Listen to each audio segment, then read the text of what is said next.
Kompania e sigurimeve, përsëri do fitoj edhe me primin e shtuar. Derisa lek nga ne. Kompania e sigurimeve të lutem. Pra i merr nga ne. Një sekond, tani, unë jam dakord, kur bën aksident, po kur s'bën aksident, më kthej një lekë të mbrapsht mua. Se është krijuar kultura e siguracionit të jetës. Tani unë kam siguracionin e. Më dhe na keni lënë, ama ofrim lutem tani. Le të shtrojmë një gjë logjike, pastaj ta çojmë bisedën pak në një dhe ta çojmë kompaninë e sigurime, pra industrinë e sigurimeve në një nivel tjetër që do të thotë. A krijon zhvillim ekonomik industria e sigurimeve?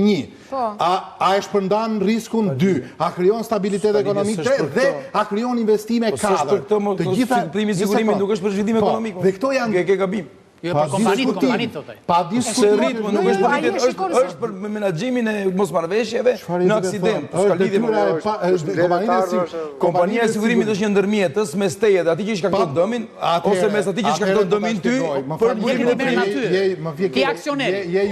Po ti aksioneri, por është ndërmjetës. Ai po shikon ana juridike, nuk e shikon ana ekonomike. Pa një prim sigurimi ti nuk investon dot në asnjë gjë. Unë shikoj akoma më lart se ç'thua ti, jo më lart se kaq, po shkon në Itali dhe me 1 milion euro një i vdekur që vdes dhe këtu merr 4 milionë e 500 lekë. Ç'është kjo më mos e... Ç'është kjo më? Jo, një sekond, si një sekond, jo 5 sekond, unë disa lekë marrin njerëzit.